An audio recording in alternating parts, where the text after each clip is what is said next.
Haleluya, haleluya. Orang Kristen selalu berbicara dengan data dan fakta.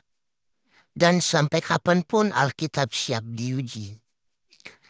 Dan bagaimana visi The King berkomunikasi atau berdialog dengan pihak Islam yang kebenarannya terbukti semua. Dan itulah orang Kristen yang selalu berbicara dengan data, bukan dengan omong-omong.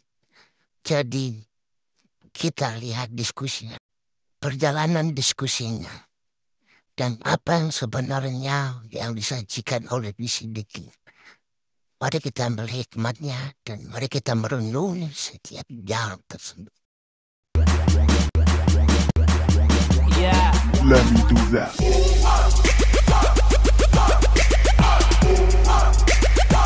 Getting money with these white folks. Ada Pak Andre Suryanto sama Sailor Live. Halo Pak. Dulu yang pagan itu Pak bagaimana Pak? Sebentar, aduh kamu turun dulu. Ya, shalom. Ya. Ini Kristen atau Islam? Islam. Islam yang mana? Sailor. Yang siapa? Siapa? Yang Anda? bawah. Sailor. Sail. Oke, Anda Islam ya? Ya. Ya. Jadi Yang Pak Andre Kristen atau Islam? Kristen dari lahir, Bang.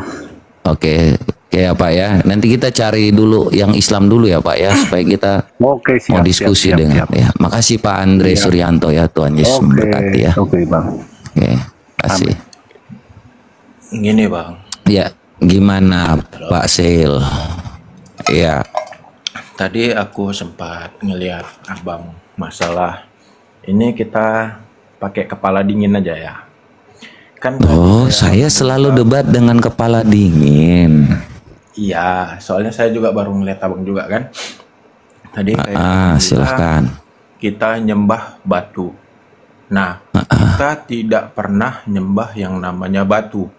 Dan tidak Ya. ada pun yang namanya orang muslim itu kayak bawa dijadikan batu atau batu kemana-mana, dijadikan kalung atau jadikan apapun, tidak ada. Tidak ada yang menuhankan yang namanya batu. Di mana letak Allah tadi kayak Abang bilang, di mana Allah? Yang tahu di mana Allah itu yang merasakan, yang menjiwai yang namanya Allah itu ada. Sama halnya Bapak kayak jangan dusta. Allah ada di arsi Pak. Bapak ngomong gimana? Arsi itu di mana? Gitu dong. Belajar jujur Pak ya. Iya, sekarang gini. Bapak Kita berbicara. jangan bilang merasakan. Ya, sekarang gini. Kita berbicara dalil atau logika. Loh, kita ngomongnya apa ini? Dalil dan logika Pak. Ya, Oh, kita dalil harus dan sejalan. Dalil sesuai dengan logika. Ya kan? Ya, Bener nggak? oke. Ya. Dalil dan logika. Oke. Hmm. Di dalilnya Allah itu di arsi, seperti yang Abang bilang. Tadi, ars. Abang paham bahwa Ya. itu di arsi. Benar. Oke. Sekarang di arsi, yang di luar jangkauan pemikiran manusia, yang disebut Tuhan itu bukan seperti sama halnya yang seperti yang kita manusia yang dapat kita pikirkan. Kalau menurut kita sama yang seperti yang kita pikirkan, pernah nggak Abang berpikir sebelum ada Tuhan, kalaupun tidak ada Tuhan, di mana Kita nggak ngomong ke sana Pak.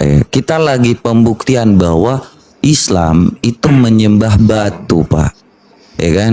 Secara kalian bilang bahwa kita itu menyembah Allah. Tetapi Allah tidak pernah diketahui. Allah goib. Ya kan? Allah tidak bisa menghapus dosa. Tetapi Zat. batu bisa menghapus dosa. Ya kan? nggak ada yang pernah bilang batu bisa menghapuskan dosa. Sebutkan dalil. Pak, ini dalil ya, kita buka ya Pak ya. Nih, batu bisa menghapus dosa ya Pak ya. Silakan Bapak baca. Musnad Ahmad 5364 telah menceritakan kepada kami, Abu Razak telah mengabarkan kepada kami, Mamar Ad-Sauri dari Abdullah bin Ubaid dari bapaknya dari Ibnu Umar SAW bersabda, mencium rukun Yamani dan Rukun Aswad akan menghapus dosa sehabis-habisnya. Sekarang kan dia tidak ada bilang bahwasanya batu itu yang menghapuskan dosa. Pak, Bapak Dan pernah itu dengar dibilang batunya. Bapak pernah dengar Muhammad ngomong sama batu? Sekarang gini, Pak. Bapak pernah dengar Muhammad ngomong sama batu, Pak? Enggak. Nggak pernah dengar. Kita buka lagi, Pak. Sahih Muslim, silahkan. Ini Sahih Muslim, Pak, ya. Baca aja, Pak, supaya kita dengar. Saya Muslim 422 dan telah menceritakan kepada kami Abu Bakr bin Abu Saibah telah menceritakan kepada kami Yahya bin Abu. Ya, dari sini aja, Pak. Rasulullah SAW bersabda, sesungguhnya akulah yang paling mengenal batu di Mekah. Batu itu memberi salam kepadaku. iya, Tutup. Sebelum aku bener kan, Pak? Rasul, kini aku ingat peristiwa itu. Sekarang, Iya kan? sekarang gini, Bang. Iya. Di satu sisi itu memang ada hadisnya, ya kan? Sebentar, Bapak ngomong tadi kan, batu itu, apakah batu itu yang ngomong? Muhammad taunya dari mana kalau batu itu bisa menghapus dosa? Kalau bukan dari batunya. Ya kan? Batu aja ngomong sama Muhammad sebelum Muhammad diutus, Pak. Ya, Ya, ya kan? Ini sebelum Muhammad diutus loh, Pak, ya. ya, Oke? ya. Jadi pendapat abang gimana? Loh, yang suruh untuk menyembah Allah itu Muhammad atau siapa? Sekarang gini, yang disuruh menyembah Allah itu Nabi Muhammad Shallallahu Alaihi Wasallam. Kalau Muhammad disuruh menyembah, Muhammad disuruh menyembah, Nabi Muhammad menyuruh menyembah Allah. enggak, Muhammad disuruh menyembah. Muhammad yang mana sekarang ini? Muhammad banyak nama Muhammad. Bang. Muhammad nih. Surah ini Quran ya. Quran surah An-Naml ayat 91. Bapak baca. Aku Muhammad hanya diperintahkan menyembah Tuhan di Tuhan negeri ini, Mekah. Itu Tuhan di negeri ini yang dia telah menjadikan suci padanya dan segala sesuatu adalah miliknya, dan aku diperintahkan agar aku termasuk orang muslim. Muhammad diperintahkan menyembah Tuhan di mana? Mekah, karena pada saat itu di Mekah. Tuhan negeri mana, Pak? Mekah. Yakin dia di Mekah aja, Pak? Ya, dia di Mekah, dia ke Madinah. Yakin kan, Pak? Dia hanya perintahkan menyembah Tuhan di negeri. Sekarang Tuhan di negeri Mekah dengan yang di Indonesia apa bedanya? Indonesia nggak punya Tuhan, Pak. Hanya di negeri Mekah yang punya Tuhan, Pak.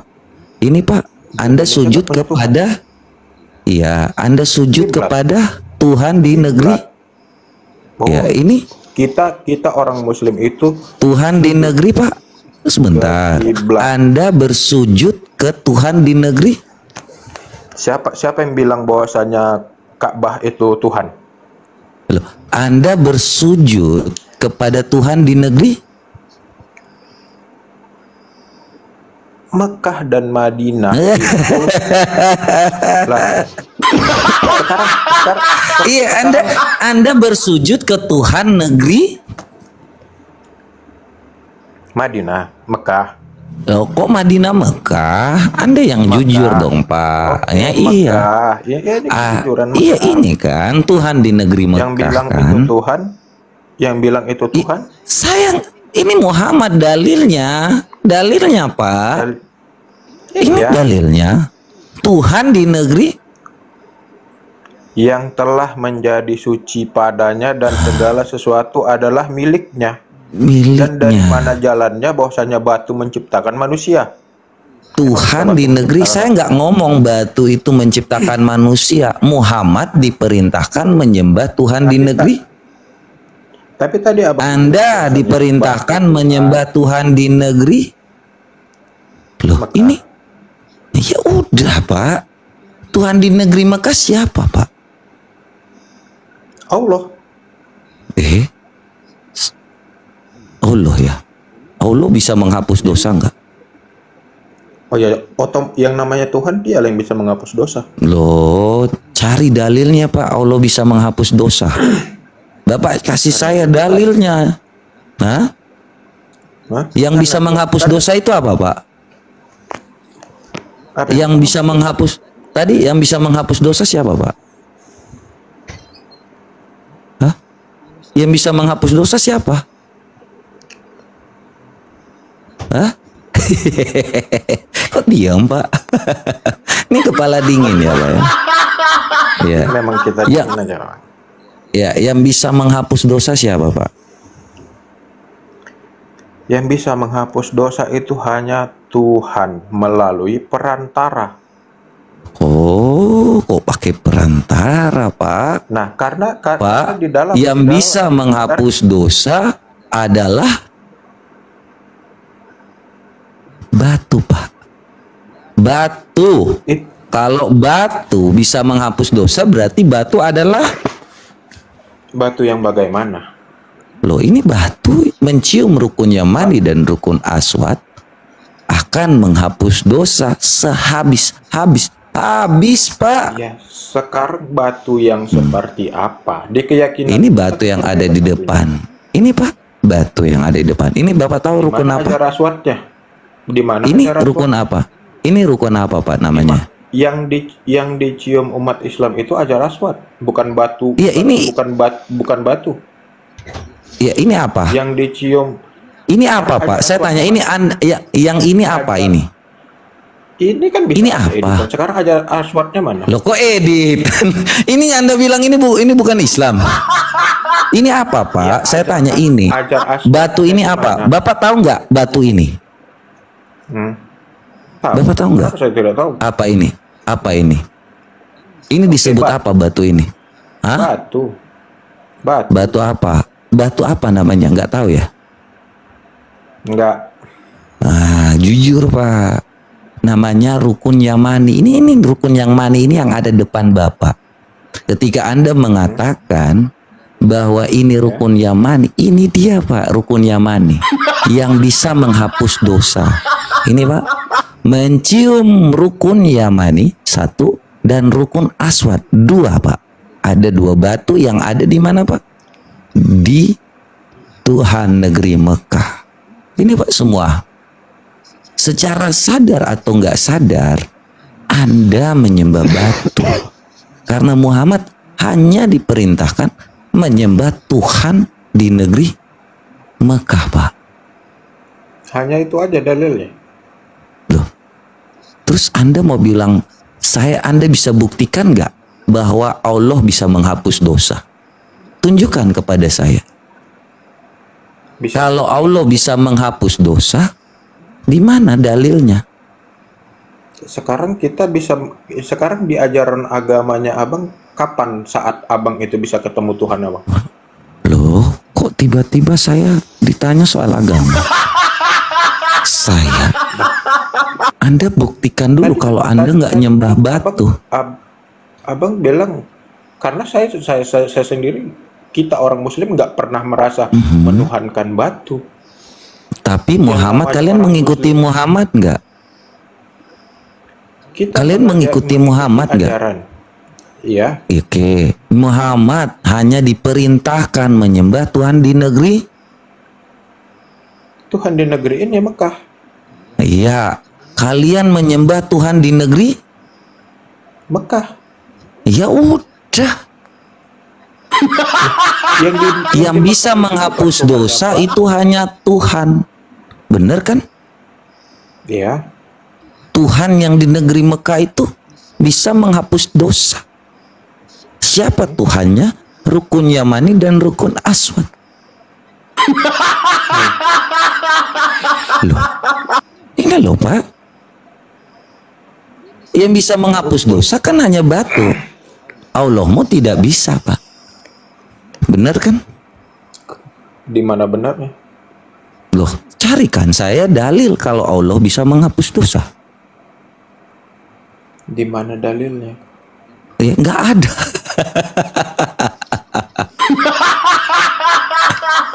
Ini ada depan Bapak. Anda yang mengatakan bahwa yang bisa menghapus dosa hanyalah Tuhan. Muhammad diperintahkan menyembah Tuhan di negeri Mekah. Tuhan di negeri Mekah yang bisa menghapus dosa adalah batu Yamani dan batu Aswad. Oke, sekarang kalaupun memang abang beranggapan batu yang menghapus dosa, mau batu yang bisa menghapuskan dosa, terus kalau di agama abang yang bisa menghapuskan dosa itu siapa? Kami menebus ya, Tuhan kami itu menebus, Pak. Menebus dengan cara? Loh, dengan cara dia menggantikan kami di kayu salib ya. Itu kasih, Pak. Itu Tuhan itu datang dengan kasih, Pak. Dia bukan datang untuk melawan manusia, tetapi dia mengajarkan tentang kasihnya kepada kita, Pak. Bahkan ketika waktu ada ya, sebentar. Ada ya yang memotong telinga prajurit yang mau menangkapnya, dia mengambilnya telinga itu dan menyambungkannya kembali, Pak. Itu tanda cinta kasih Tuhan kepada manusia. Dia datang bukan untuk melawan manusia, tetapi untuk mengajarkan karena dia kasih, Pak. Karena begitu besar kasih Allah akan dunia ini sehingga ia mengaruniakan anaknya yang tunggal, supaya siapa yang percaya kepadanya tidak binasa, melainkan beroleh hidup yang kekal. Tuhan bukan datang untuk melawan manusia, tetapi menunjukkan kasihnya, Pak. Itu, Pak. Itu Tuhan kami. Dia berkuasa. Tuhan tidak takut pada kematian. Bagi Tuhan itu tidak ada yang mustahil, Pak. Makanya dia mengajarkan kalau kita mengikuti dia dan percaya kepadanya, ya, kita akan seperti dia, tidak dapat dikalahkan oleh maut, Pak. Gitu. Bukan dengan cara pergi ritual-ritual nyembah batu, cium-cium batu, menghapus dosa. Tidak seperti itu Tuhan kami, Pak. Kalau Tuhannya abang udah menebus dosa, kenapa kalian nggak mau berbuat dosa? Buatlah dosa banyak, kan udah ada yang ngampunin. Oh, ingat, Pak. Jalan dan kebenaran dan hidup. Kebenaran dan roh itu harus kita turuti, Pak. Jadi bukan berarti Tuhan udah menebus dosa kita hanya melalui dia ya. Dosa itu sudah ada, Pak. Jadi kita itu semacam manusia. Dosa itu seperti apa, Pak? Seperti binatang buas, Pak. Ya. Jadi contohnya harimau sejak kecil dia itu sudah ada dosa, sudah ada sifat buasnya. Begitu juga manusia, Pak. Sudah ada sifat dosanya, Pak. Ya. Tetapi bagaimana Tuhan itu datang menebus kita? Gitu caranya, Pak. Karena apa? Karena dia mengasihi kita. Kasih di atas segala-galanya, Pak. Makanya Tuhan mengajarkan kepada kita, kasihilah Tuhan Allahmu dengan segenap hatimu, dengan segenap jiwamu, dengan segenap akal budimu. Setelah kita mengasihi Tuhan, kita harus juga mengasihi sesama manusia. Sama seperti diri kita mengasihi diri kita sendiri. Jadi tidak ada perbedaan. Makanya kami tidak bisa kawin sampai 4. Karena kami mengasihi ya pasangan kita yang telah bersama-sama dengan kita. Kita bukan lagi menjadi 2, melainkan 1. Makanya Adam pun hanya diciptakan 1 Hawa. Tidak diciptakan sampai 4 Hawa, Pak. Kalau enggak, Allah itu atau Tuhan itu enggak adil bagi Adam. Adam hanya dapat 1, yang lain manusia yang lain bisa dapat 4. Kan sakit jiwa, Pak. Terus itu, Pak. Terus gimana? Ya, oke, sekarang giliran saya, Bang. Nah, tadi kayak abang bilang itu. Jadi Anda sudah setuju ya kalau Anda menyembah batu ya, Pak ya? Nah, kita anggap setuju. Nah, jadi bukan kita anggap setuju. Anda nggak punya dalil kan? Saya belum bisa itu tunjukkan. Ya, bantah dong dalil saya ya. Jadi saya sudah menjelaskan ya.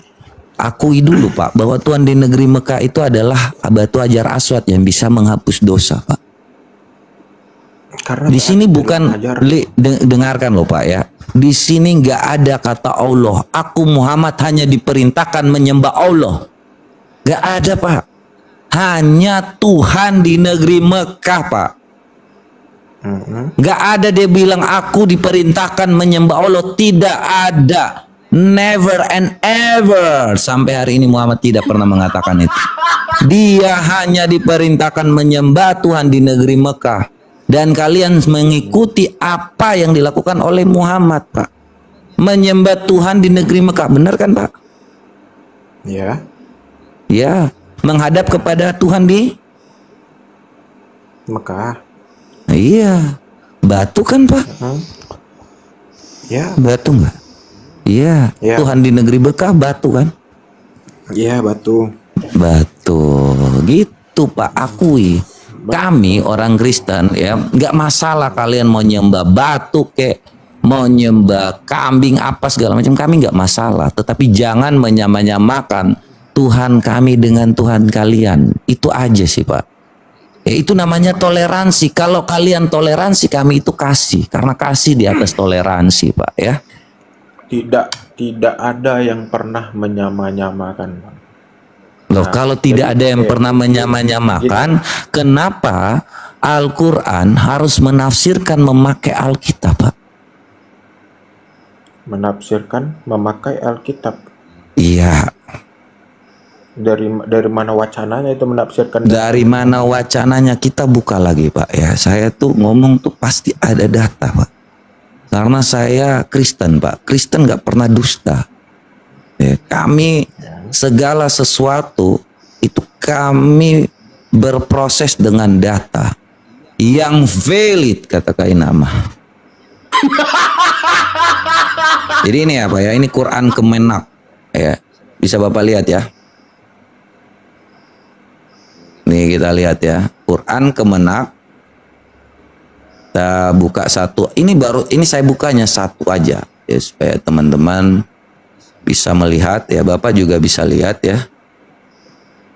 Oke. Surah As-Saff ya ayat 6. Oke.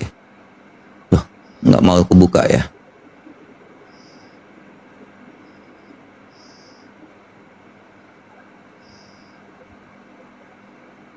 Ya ini ya. Surah As-Saff ayat 6. Ya, di dalam tafsir, kenapa kalian memakai kitab orang Kristen, kitab Kejadian 21 ayat 13, Pak? Memakai kitab kami untuk menafsirkan Al-Quran, Pak. Kenapa Al-Quran gak percaya diri aja? Padahal Tuhan kami dan Tuhan kalian itu berbeda, Pak. Silahkan dibaca. Ini Kejadian, Pak. Ini kitab Kejadian. Ya, ini saya hanya tunjukin Kejadian 21 ayat 18. Banyak kali, Pak. Kejadian 17 ayat 20. Kitab apa nih? Habakuk. Nih Habakuk nih, kalian ngerti nggak kitab Habakuk? Ya, kitab Ulangan, Pak. Ya. Kemudian kitab apa lagi? Ya, masih banyak, Pak ya. Kitab Yesaya. Yermin ini bukan nabi kami. Mungkin entah Yermin ini dari mana. Udah ya, maksudnya kalau Yeremia berarti ini udah kopas salah lagi ya. Nabi Daniel. Ya, ini ada, Pak. Ya, ini saya bawa data ya, Pak ya. Jadi kalau kenapa Islam itu menafsirkan kalau memang kalian menyembah batu, jangan dong. Kami tidak pernah menyembah batu, Pak. Kami menyembah Tuhan yang hidup sampai hari ini, Pak. Setahu saya tidak ada yang namanya Al-Quran itu bahwasanya mengkopi dia dari Injil. Bapak lupa ya? Tafsir As-Saff itu dari mana? Dan tidak ada juga, saya tahu itu tadi kayak Rasul yang diberikan itu. Pernah Bapak, saya ngomong pakai data loh, Pak. Kalau memang Bapak bisa konfirmasi, ini situsnya ada di paling atas ini, Pak. Liatin, qurankemenak.go.id. Ya, Anda bisa buka situsnya. Anda bisa cari tahu sendiri, Pak. Konfirmasi dalam surah ya 61 atau As-Saff ayat yang ke-6, apakah benar menafsirkan memakai kitab orang Kristen? Silahkan, Pak ya. Jadi kalau kalian Baca dulu. ini kami nggak perlu baca ya, karena ini dusta bagi kami ya. Kenapa orang Islam itu ya menyembah Tuhan di negeri Mekah yang menjanjikan apa, Pak? Tuhan di negeri Mekah ini Bapak tahu menjanjikan apa? Apa? Apa yang Bapak tak? dijanjikan? Ya, apa yang dijanjikan Tuhan di negeri Mekah, Pak? Nggak tahu. Oke ya, kita buka lagi ya. Tuhan di negeri Mekah menjanjikan apa untuk Anda, Pak, di surga nanti? Kita buka dalam surah An-Naba ayat 33. Ini janji Tuhan di negeri Mekah kepada kalian. Surah An-Naba ayat 33. Silakan baca, Pak. Garis-garis montok. Ini silakan.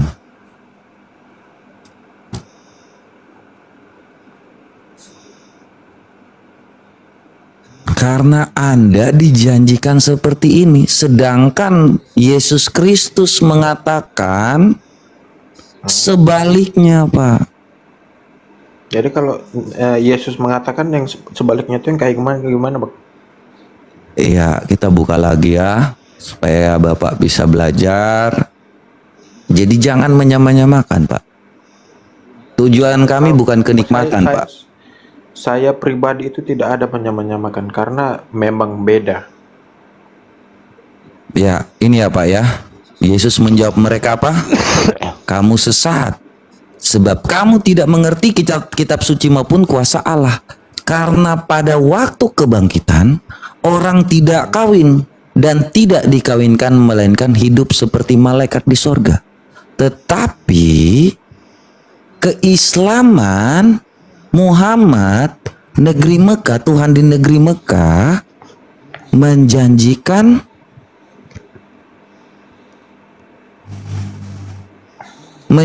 apa, Pak?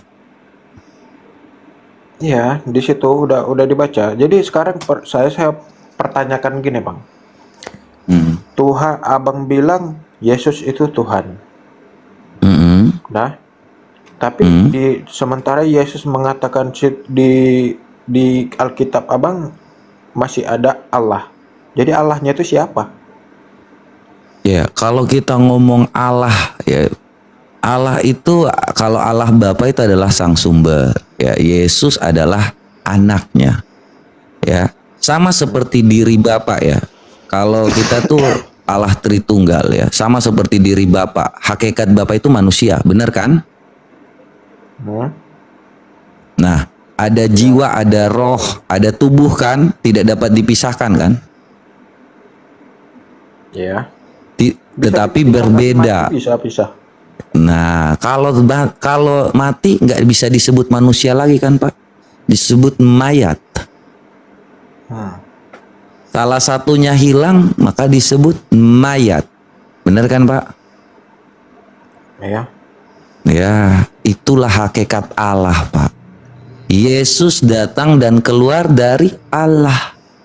Jadi, memang kalau saya ya, Pak ya, kalau Tuhannya orang Kristen itu memang melampaui batas, Pak. Saya bisa menganalogikan, tetapi tidak bisa menganalogikan secara sempurna bagaimana Tuhannya orang Kristen. Orang Kristen mempunyai Tuhan yang melampaui batas, ya, karena Dia mengajarkan kasih-Nya, Dia menciptakan kita dengan kasih-Nya, Pak. Makanya kita tidak bisa, ya, menceritakan, menganalogikan Tuhan itu secara sempurna. Tetapi kami mengerti siapa Tuhan kami, Pak. Karena Tuhan kami itu melampaui batas, Pak.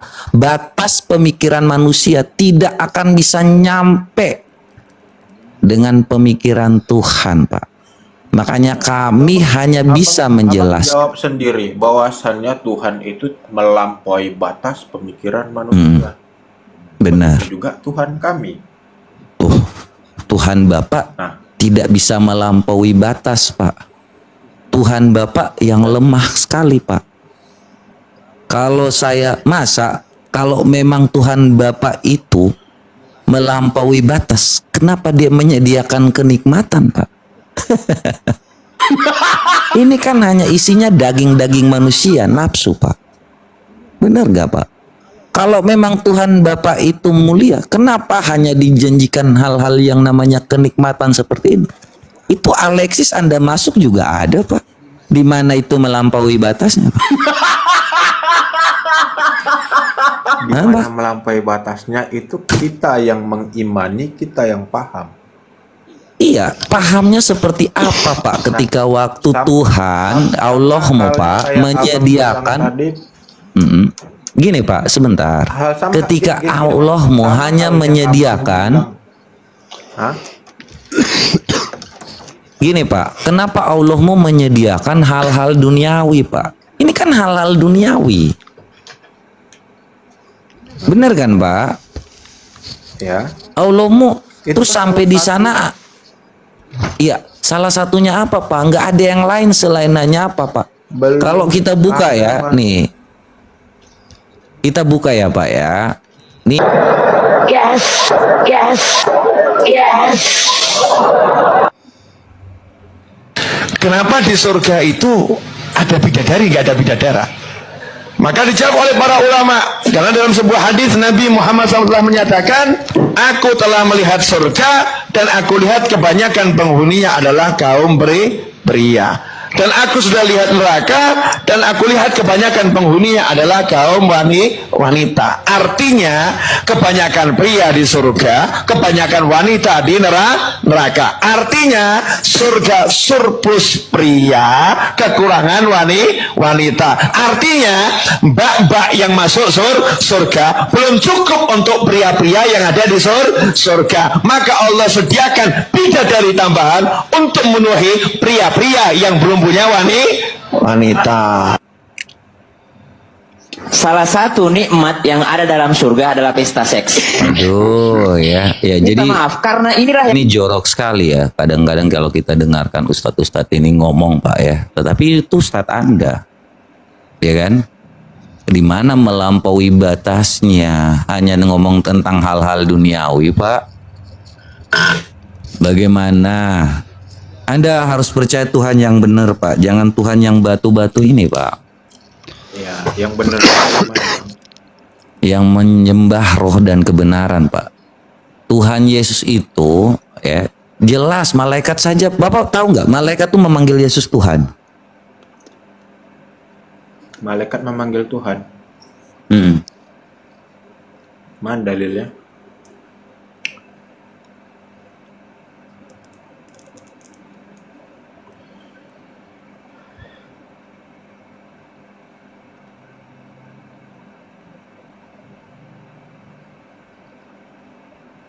Nih, Pak, baca dari sini coba.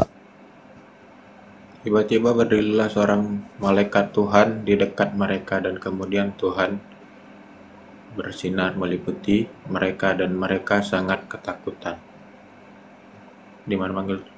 Lalu Lanjut. malaikat itu kepada mereka, jangan takut sebab sesungguhnya aku memberitahu kepadamu kesukaan besar untuk seluruh Bangsa.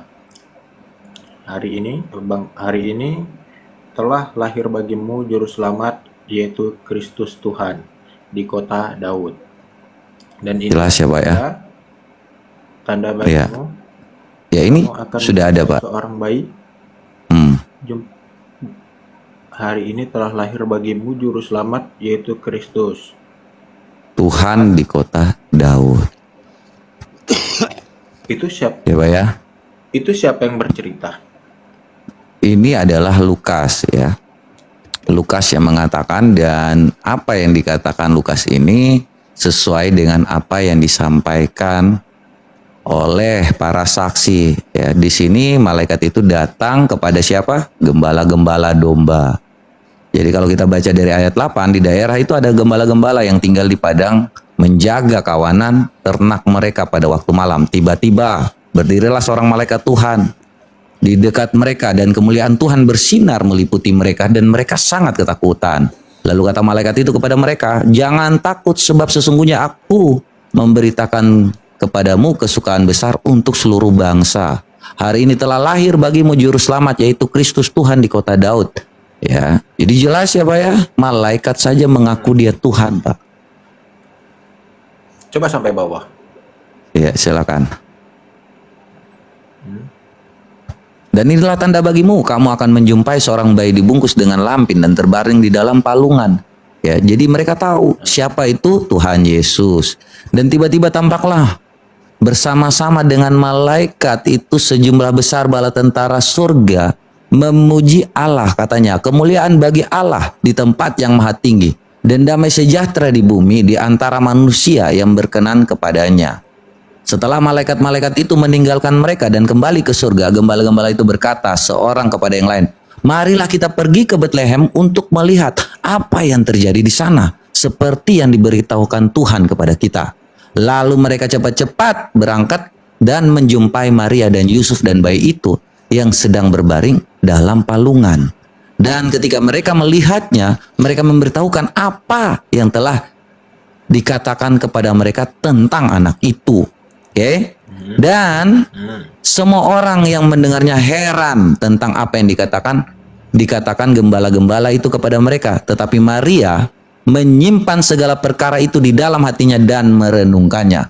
Maka kembalilah gembala-gembala itu sambil memuji dan memuliakan Allah karena segala sesuatu yang telah mereka dengar dan mereka lihat semuanya sesuai dengan apa yang telah dikatakan kepada mereka. Jelas ya Pak ya? Ini malaikat bilang kepada gembala-gembala domba. Tadi abang bilang Yesus Tuhan. Kenapa Yesus disunat dan diserahkan kepada Tuhan? Tuhan yang mana lagi? Kalau Anda mengatakan selanjutnya ya yang pada ini, Anda harus membaca konteks ya Pak ya. Jadi ini adalah tradisi. Ya kan? Benar kan? Ya. Dan genap waktu pentahiran menurut hukum Taurat Musa. Ingat ya, hukum Taurat Musa, mereka ya membawa dia ke Yerusalem untuk menyerahkannya kepada Tuhan. Seperti ada tertulis dalam hukum Tuhan, semua anak laki-laki sulung harus dikuduskan bagi Allah. Jadi membaca kalimat koma ini seperti ada tertulis dalam hukum Tuhan. Tentu Yesus adalah Dia Tuhan. dikuduskan untuk Tuhan yang mana bang? Loh, ini kan seperti ada tertulis Pak. Jadi tradisi Yahudi Pak. Ya tradisi Yahudi. Tapi tadi kan di situ di atasnya itu Yesus disunat dan diserahkan kepada Tuhan. Benar, kepada Tuhan. Tradisi Yahudi apa Pak? Seperti apa Pak? Tertulis dalam hukum Tuhan Pak. Jadi membaca kepada Tuhan. Ini tradisi ya Pak. Mereka membawa dia ke Yerusalem untuk menyerahkannya kepada Tuhan. Ini menceritakan untuk suatu tradisi seperti ada tertulis. Ya. Iya, tradisi seperti yang tertulis, benar abang bilang tradisi. Iya, menyerahkannya. Ini Pak baca, makanya saya ngomong ini bukan tentang Tuhan. Ini dia menceritakan bagaimana mereka membawa dia ke Yerusalem untuk menyerahkannya kepada Tuhan. Ini berbicara tentang tradisi seperti ada tertulis dalam hukum Tuhan. Ini hukum Tuhan yang mana? Nah, semua anak Allah laki-laki semua anak laki-laki sulung harus dikuduskan bagi Allah. Jadi itu tradisi apa ya? Yesus masih kecil dan dia diserahkan, itu merupakan tradisi bagi orang Yahudi. Pada hari ke-8 maka harus disunat setiap anak-anak laki-laki, Pak. Itu tradisi. Jadi kenapa kalau memang abang bilang Yesus itu Tuhan, kenapa abang Kristen sekarang jarang yang sunat? Loh, kami tidak perlu sunat Pak, karena itu bukan perintah. Bagaimana itu Yahudi Pak? Kami bukan Yahudi. Kami bukan orang Yahudi Pak. Ya, jadi Anda kan ada sunat perempuan ya Pak. Itu mengikuti siapa Pak? Karena semua umat muslim itu harus dihitan. Iya, perempuan itu mengikuti siapa, Pak? Karena hukum Tuhan hanya tertulis bagi semua anak laki-laki sulung harus laki-laki, Pak. Nggak ada perempuan. Iya, itu tadi kan abang bilang di Tuhannya Yahudi. Itu untuk tradisi Yahudi, Pak. Yahudi kan? Ya, tradisi Yahudi. Iya. Setelah Tuhan Yesus, kenapa Pak? Yahudi itu harus dikitan, ya. Setelah Tuhan Yesus datang tidak perlu dikitan lagi karena segala sesuatu sudah digenapi oleh Yesus, Tuhan dan Juru Selamat. Yesus datang untuk menggenapi segala sesuatu sejak Abraham, Pak. Kenapa dia mengatakan aku ada sebelum Abraham ada? Karena yang mengatakan yang duduk dengan Abraham itu adalah Tuhan Yesus. Jadi menurut abang Tuhan Yesus itu dia datang ke bumi untuk menebus dosa. Kalau memang dia Tuhan, kenapa harus ditebus? Kenapa nggak langsung diampunin aja? Nah, itu cara dia mengajarkan kepada kita, Pak. Tuhan itu, Pak, mengajarkan tentang kasihnya supaya kita mengerti bahwa Allah itu kasih, Pak. Ya, kalau enggak, manusia itu bakal apa, Pak? Bakal perang, bakal kawin sama budak, kawin sama bocil. Gitu, Pak. Jadi Tuhan itu mengajarkan dulu segala sesuatu supaya kita mengikuti dia. Apa yang dilakukan dia tujuannya untuk supaya kita tidak binasa melainkan beroleh hidup yang kekal. Terus itu, Pak, ya. Nasib orang Yahudi gimana? Ya, jelas kalau Yahudi itu ada yang mengikuti Yesus, Pak. Tetapi bangsa Yahudi itu karena mereka adalah bangsa yang tegar tengkuk dan mereka tidak percaya kepada yang namanya hukum kasih, Pak. Mereka justru sekarang menantikan semua orang itu menyerang mereka. Karena mereka adalah biji mata Allah. Ketetapan Allah itu tidak akan pernah berubah, Pak.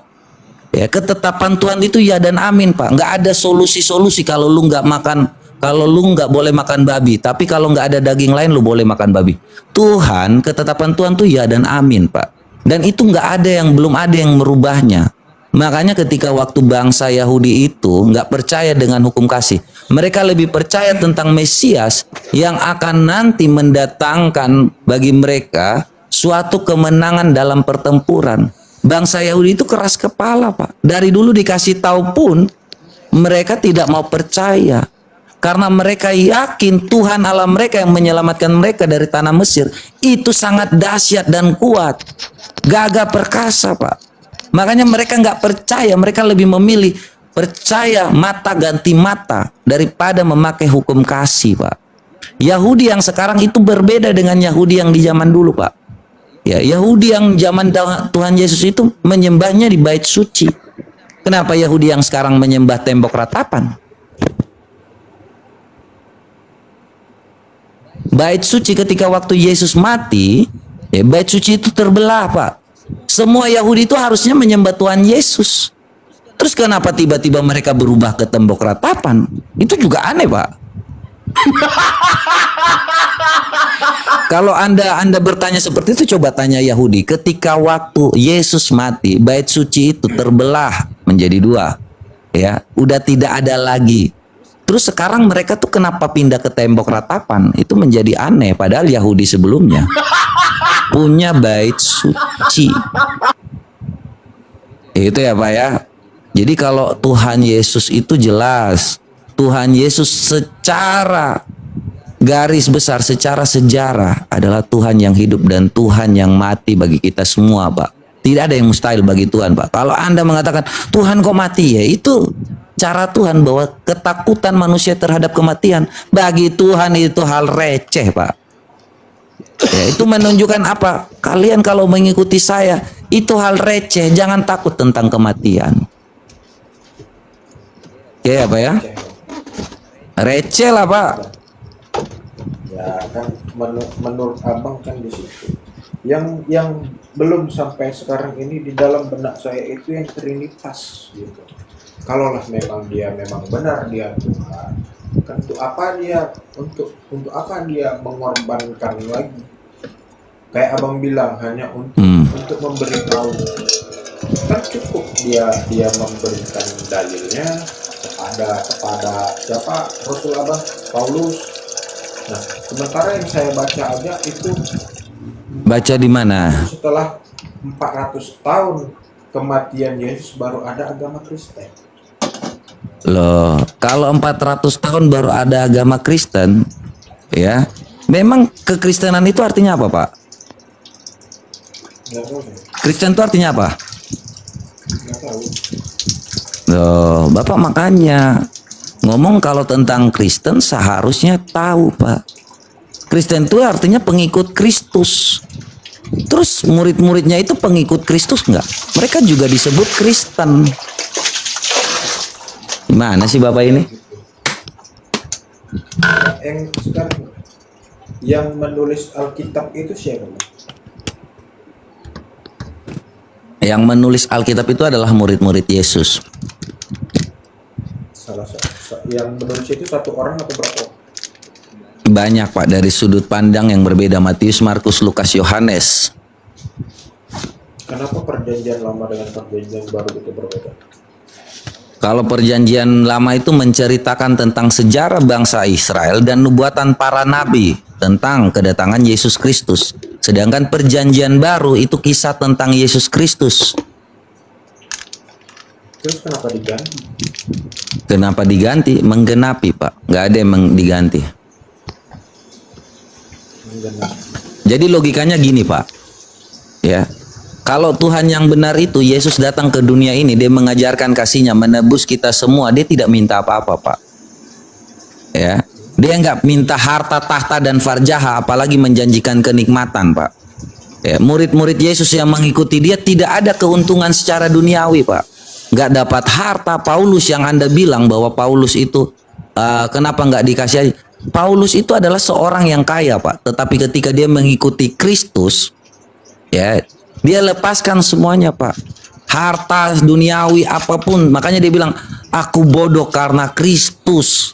Jadi kalau halal duniawi itu dia lepaskan semuanya Pak, karena dia tahu Yesus adalah Tuhan dan Juru Selamat Pak. Jadi mengikut Tuhan, ya, seperti yang Tuhan Yesus katakan, dan ini yang seperti yang mereka katakan juga, apa yang telah sejak semula, ya, yang telah kami dengar, yang telah kami lihat dengan mata kami, yang telah kami saksikan, dan yang telah kami raba dengan tangan kami, firman yang hidup, itulah yang kami tuliskan kepada kamu.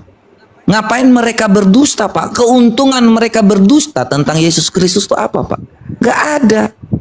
Malah mereka mati secara tragis Pak, karena kepercayaan mereka kepada Yesus Kristus itu. Mereka nggak pernah takut mati. Makanya yang tadi saya bilang, kalau kalian mengikuti Yesus Kristus, kita mengikuti Yesus Kristus, kita tidak takut pada kematian Pak. Karena Tuhan Yesus sendiri juga mengatakan Pak, ya, ini Pak, apa yang dikatakan Yesus Kristus itu terbukti Pak. Ya, ini Yohanes 16 ayat 1-3. Semuanya ini kukatakan kepadamu supaya kamu jangan kecewa dan menolak aku. Kamu akan dikucilkan, bahkan akan datang saatnya setiap orang yang membunuh kamu akan menyangka mereka berbuat bakti bagi Allah. Jadi Tuhan Yesus sudah kasih tahu, ya. Sekarang saat ini tuh ada orang yang teriak Allahu Akbar, meletus, ya. Ini kami tahu, ya, Tuhan sudah katakan sebelumnya. Kenapa Orang yang mengatakan Allahu Akbar, mereka pikir mereka menyembah Tuhan yang benar. iya, Ya. tapi kenapa kepada Allah? Kenapa nggak kepada aku? Hah? Kepada apa?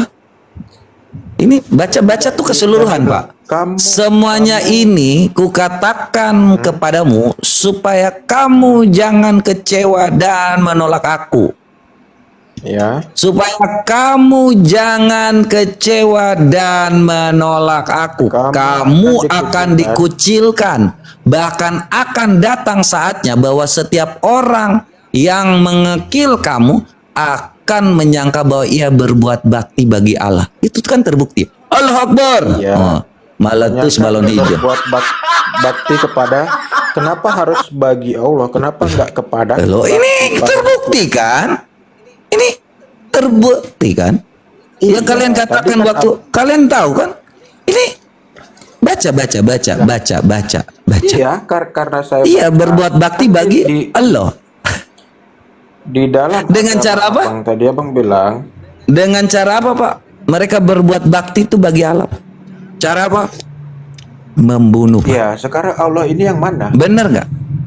Bener nggak, Pak? Iya, Allah. Bener nggak si Islam ini teriak Allah Akbar, ya kan? Tiba-tiba bom meletus. Abang, Bener kan? abang tahu nggak arti Allah Akbar itu artinya apa? Apa itu? Artinya tahu nggak? Apa itu artinya? Iya, tahu artinya nggak? Apa artinya? Saya tanya, apa itu artinya? Allah Akbar itu Allah Maha Besar. Yakin dia lebih besar? Nah, sedangkan Tuhan abang aja bilang Yakin? Saya tanya, Allah. yakin? Anda teriak-teriak kayak Yakin. gitu, yakin nggak? Yakin? Kenapa saya nggak yakin? Yakin. Oke. Ya santai aja. Kalau Anda bilang yakin ya, supaya nggak berubah lagi. Yakin. Oke. Yakin ya? Yakin, Pak? Yakin. Kenapa nggak Ya. yakin? Saya Muslim. Kalau Anda yakin bahwa Allahmu Maha Besar,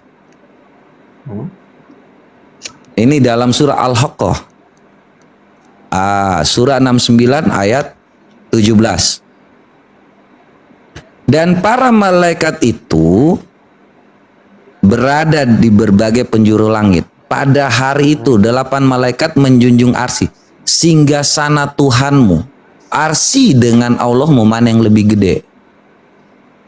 Mana yang lebih besar? Abang paham nggak ini maksudnya apa? Ya, silakan Anda jelaskan. Dan para malaikat berada di berbagai penjuru langit. Pada hari itu 8 malaikat menjunjung arsy, singgasana Tuhanmu di atas kepala mereka. Abang kalau junjung gimana sih? Oke ya, kita baca ya bahasa aslinya ya. Kalau menjunjung itu apa artinya? Yahmilu. Yahmilu artinya apa, Pak?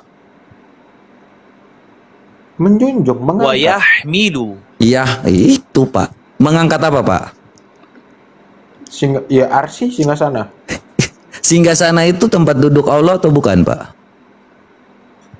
Ya, Ya udah, mana yang lebih gede? Arsy atau Allahmu? maksud abang mana yang lebih gede? Arsy. Bisa disamakan zat dengan benda lain. Saya nggak ngomong lain, saya lagi ngomong. Anda kan ngomong Maha Besar, ya kan? Sampai malaikat mikul arsinya, arsy dengan Allahmu. Mana yang lebih besar? Arsy. Ya udah. besar itu dalam- Dibilang Maha Besar di mana? Apa? Anda sudah mengatakan mana yang lebih besar, Allahmu dengan arsy. Anda sudah menjawab arsy. Terus di mana dibilang Maha Besarnya, Pak? Sekarang ini besar dalam versi apa, Pak? Loh, kalau Maha Besar mau dalam versi apa lagi, Pak? Kekuatan. Ya, kalau Maha Besar itu mau dalam versi apa lagi, Pak? Hah? Versi itu banyak, Bang. Besar itu bukan Iya, Maha Besar itu segalanya. gini. Logikanya Maha Besar itu di atas segala-galanya dia Maha Besar kan, Pak? Ya. Ya udah. Sama halnya. Kenapa ada yang lebih besar dari dia? Loh, kenapa ada yang lebih besar dari dia, Pak? Ya, Kenapa ada yang lebih besar dari dia, Pak? Pak, tenangkan. Kenapa ada yang lebih besar dari dia? yang namanya tempat duduk mungkinkah lebih kecil daripada yang menduduki? Mungkin kan? Iya kan? Buktinya Allahmu bilang kok. Kalau tadi bilang Allahmu Maha Besar, arsy lebih besar kok dari Allahmu. Kau sudah mengatakannya. Engkau sendiri yang mengatakan bahwa arsy lebih besar dari Allahmu. Kan sudah terjawab, Pak. Itu bukan jawaban menurut saya, Bang. Loh, tadi kau katakan apa arti Allahu Akbar? Ya, Apa arti Allahu Akbar? Ya, Jelaskan. ya. Allahmu Allah Maha besar. besar. Yang lebih besar arsy atau Allahmu? Sekarang yang dibilang Allah itu Kok jadi bingung Bapak ini? Kan tadi Anda yang mengatakan. ya, Anda sendiri yang mengatakan arsy lebih besar kan? hmm, Ya udah. Terus maha besarnya hilang dong. Nggak maha lagi dong. Allah besar. Ya udah itu aja, jangan maha besar. Kalau maha berarti dia lebih besar. Ya kita telah melihat diskusinya. Itu perjalanan diskusinya seperti apa. Dan bagaimana data telah disajikan. Dan kita sebagai orang Kristen tidak pernah berbicara banyak. Dan kita hanya menampilkan data. Di mana di dalam setiap perdebatan atau kita hanya defend atau menjaga keimanan kita. Memberitakan kebenaran. Dan kita tidak pernah mengharapkan seseorang datang mengikuti kita. Namun kasih setia yang diajarkan Yesus Kristus yang sejati adalah bahwa kabar kemenangan atau kesetiaan itu wajib kita beritakan terlepas mereka atau tidak setuju dengan apa yang kita sampaikan. Biarlah akal pikiran mereka dengan Tuhan yang berhubungan. Dan sebagai manusia yang berakal dengan sajian data-data dengan logika, kita telah bisa menilai seperti apa dan apa yang penting untuk memperkuat iman kita. Dan hanya sesungguhnya bagi kita orang percaya, hanya keselamatan yang kita miliki yang gratis dari Yesus Kristus. Jadi kita berpegang teguh pada Yesus Kristus supaya jangan kita tersesat dengan apa yang kita lihat dan apa yang kita dengarkan yang seolah-olah wow. Namun pada kenyataannya semua adalah nol. Di mana di zaman yang terbuka ini kita bisa mengakses ke berbagai sumber yang bisa mendukung atau mencari kebenaran yang sejati. Demikian yang bisa saya sampaikan. Mudah-mudahan ini bermanfaat. Tuhan Yesus memberkati kita semua.